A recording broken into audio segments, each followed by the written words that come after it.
Yo, what's up, fam? So the first CPI report for the year is out for December 2024. And I thought it'd be interesting to look at one, what the report says by item.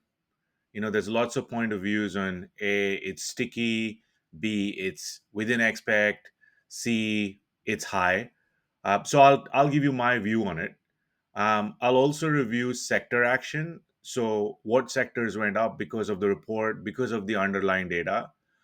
And then I'll also come up with four, let's say 3 to 4 investment opportunities for public stocks. And then we'll walk away with the conclusion. So, I'll see you guys in the following section. Okay, so here we are. So, December 2024 CPI came in at 3.1 15.605, which was a 2.9% jump. And if you look at this is a much better view to kind of look at on a year-on-year basis. It does show a little bit of an uptick. November was uh, 2.7, which was up from 2.6% on a year-on-year basis, and then December was 2.9%. Now, I don't like to look at just year-on-year numbers. I really like to look at the index numbers, and then I also like to look at sequential shifts. So on a sequential basis, what you see is on a month over month basis, it was really flat.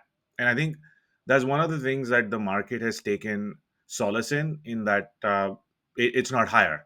Now 2.9, 2.6, 2.5, they're all higher than the Fed's target rate, which is 2%.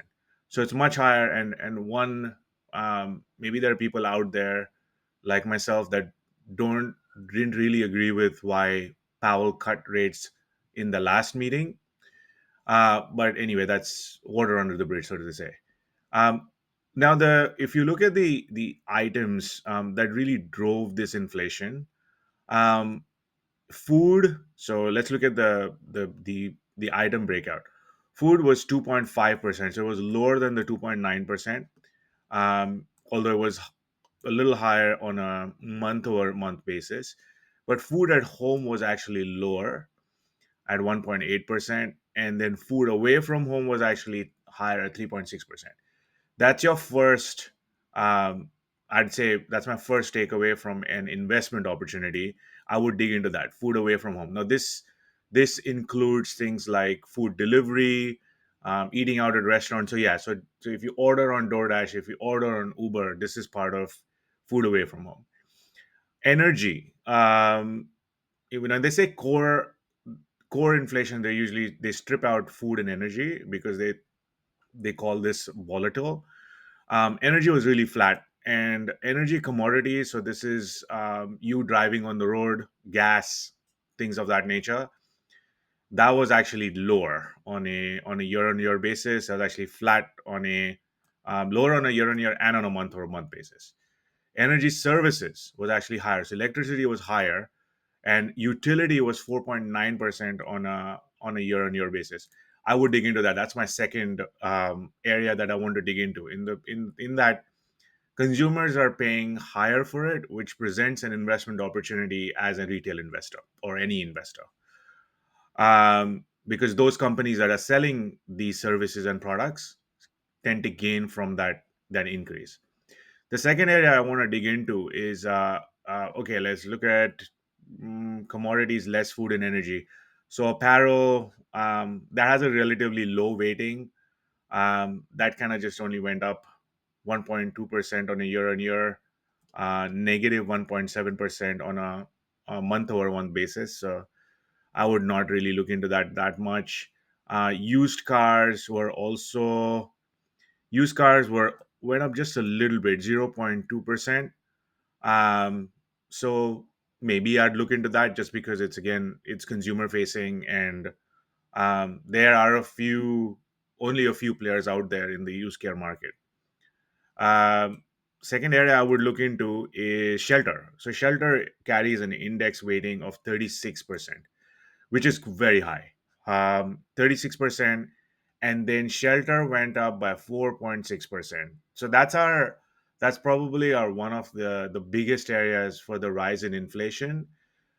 So in summary, I would and motor vehicle insurance. So used cars, motor vehicle insurance. Uh, I'd say new vehicles are probably flat, so I'd ignore that. And obviously airline flares. Those are there's another area of an increase. So we have some areas. We said food away from home. We said energy services, mostly utility. We said shelter. So anything that is rent dependent, so rent of primary residence, so if you're renting, and also the owner's equivalent of residences. So if you own a place and that assumed rent for those properties, so really just rent, is that increasing or not? So who tends to benefit from that? People who are REITs that are leasing properties to you, and then finally we have motor vehicle insurance and airline fares. So those are our areas. So let's go into sector action and then look at some investment opportunities. All right, so sector action. So if you look at everything that is down from XLY, it's of no surprise to me that the highest growing year day change was in the financial select because earnings were released and all of the banks had stellar earnings, up by 2.6%. The next sector to go up was technology, was actually consumer discretionary, also very dependent on lower rates. So there is the market is definitely taking this um, as as a headwind for the Feds to cut rates in the future. And consumer staples is down, so there's a greater momentum towards more riskier and more volatile securities. The next section to record an increase is technology always goes up when the CPI print is seen as better than worse. But then if you look at the other sectors, so communication services, this is mostly Meta and Google. There's things going on in the background that benefit that. One, they are technology. They're also dependent on the whole TikTok ban that may be coming up on the 19th of January, and so they stand to benefit if TikTok is banned over here. Snap, Pinterest, and those stocks. But then if you look at utilities, as we were saying in the other report, the CPI report, that's up 1.57%. Now, for something to be of such low beta and a P ratio of 20, that's a pretty high percentage increase. And so, as we'll see in the next sections, we'll dive into those particular securities that are seeing that increase and to revalidate our, our assumptions or our take from this report. Um, the other areas that we saw was used car. Used car. We'll look at used cars. Carvana is a good stock in that market. Motor vehicle insurance. We'll look at that as well.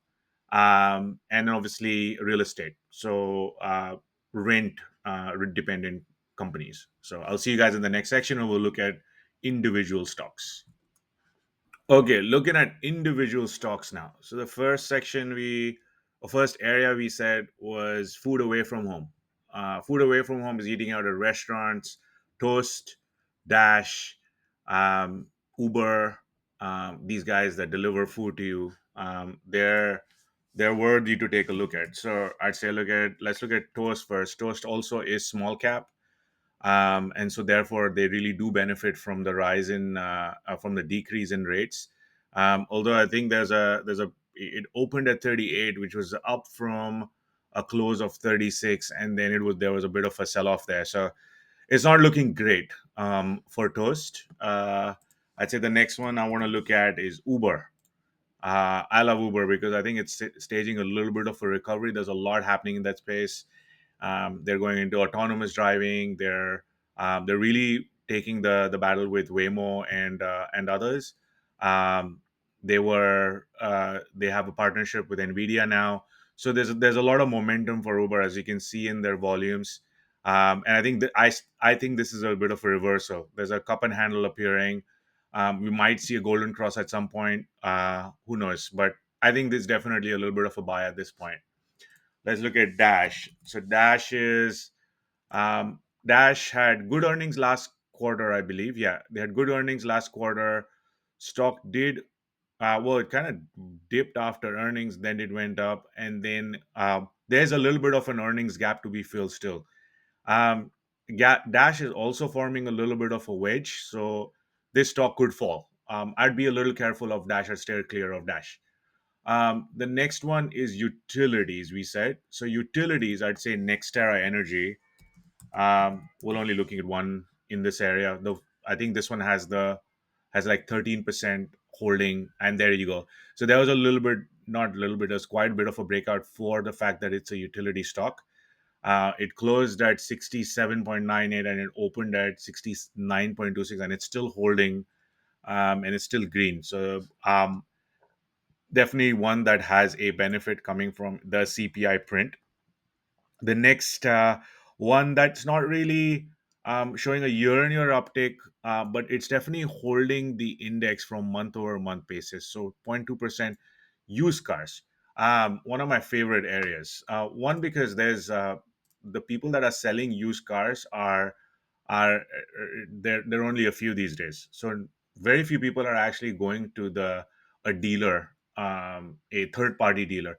They're going to a online vendor like Carvana, or they're going to CarMax. Now between the two of them, Carvana is my pick because one, it has much lower overhead because they don't have physical locations, in that there's people serving you and acting as a dealer. They so it has cost benefits there. It has a major moat in the way it acquires vehicles. It has a lot of technology moat over CarMax, and I do think that it's the father and son team have done an outstanding job at staging that recovery from when the stock was at $4. They also had a Hindenburg stock report, short report recently, and the stock's not moved a lot to the downside. So JPM came to their rescue. Some may say that JPM have lent them money, therefore that was the primary reason. But all things said, I do believe that that Carvana has the chops to benefit in the future. So if you just look at the technicals, I'd say Carvana is someone you want to look at relative to the CPI report.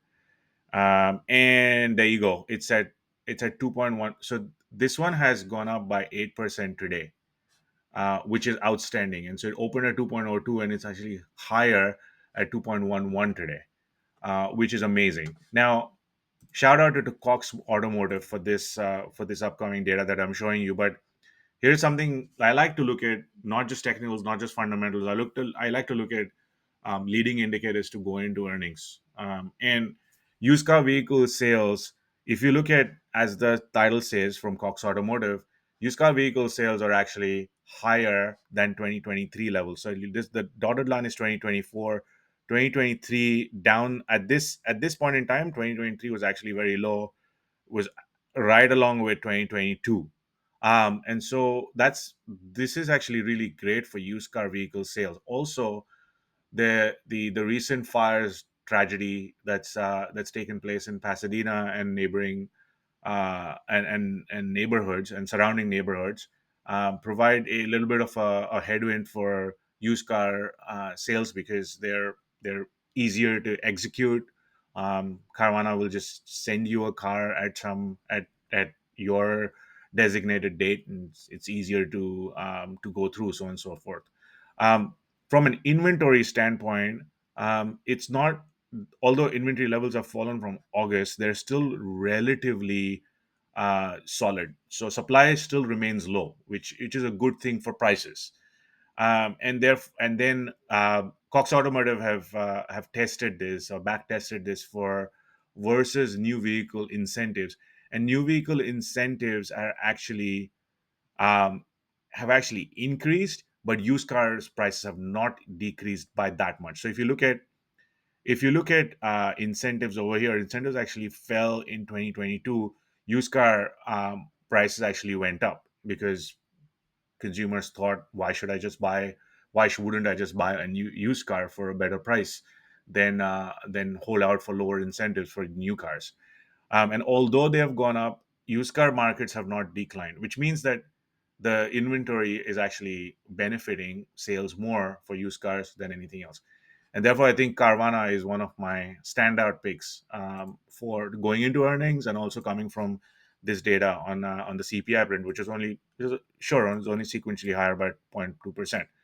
Shelter is also up by quite a lot on a year-on-year basis, 4.3 and 4.8 for a total shelter increase of 4.6%.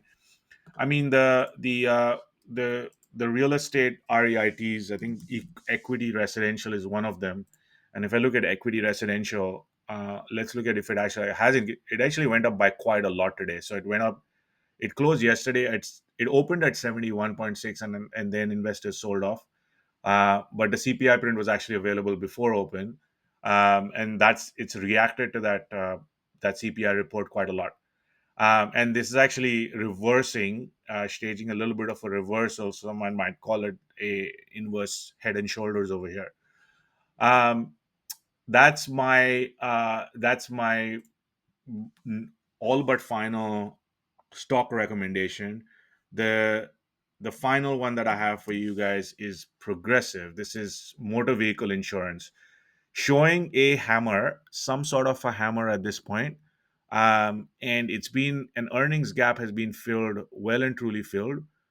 This one's definitely a watch going into earnings. Inverse head and shoulders probably over here as well, short term though, going into earnings. So there you have it. I've got Uber and not Dash so much. I think Dash would be probably a little bit of a decrease, but Uber, as for food for home, I've got Nextera. For utilities, I have Carvana for used car insurance. Sorry, for used car sales. I have Progressive for motor vehicle insurance, and I have Equity Residential for rent dependent REITs. That's my take on individual stocks. I'll see you guys in the next section for a conclusion of the report. So, in conclusion, what do I make of this report? Um, I don't think 2.9% is a great print. I'm glad that the market has reacted in the way it has, but I don't think it's a great print. It's up from 2.6 in October and 2.7 in November to 2.9%. And we've already looked at the sectors, we've already looked at the stocks that benefit from it. Although, if I look at the index, the actual raw numbers, which I like to really look at, um, if you look at 2023's trajectory, 299 all the way to 306 in December, 308 and all the way to 315. This was the period of time. So May, June, July. This was a time that these numbers have really stayed stable, so to speak, more or less. And I think that's the key going into 2025. In 2025, mid of the year is when this becomes the base year, and year on year numbers start to be a much better story than they are today. And if I look at the CME Fed tool, which is a measure of what the Fed fund future rates imply, uh, the Jan meeting says that there's going to be no rate cut, and I 100% believe that. I'd be very very surprised if there's any sort of rate cut. I don't think there's going to be a rate increase, but there's definitely not going to be a rate cut. I think the market is a little bent on the March meeting. Um, I think the real meeting that is probably going to be June, and that's where the distribution really starts to shift, which kind of reaffirms my gut in that middle of next year, all things relatively staying stable and not ballooning out of control, we're going to see a better year-on-year inflation print that's going to give the Feds one more one more weapon in its arsenal, because this is not the only metric they look at to cut rates. That's my concluding take, and I hope you guys found this useful. If you guys did, give it a like, share, subscribe, and I'll see you guys in following videos. Stay warm and stay profitable.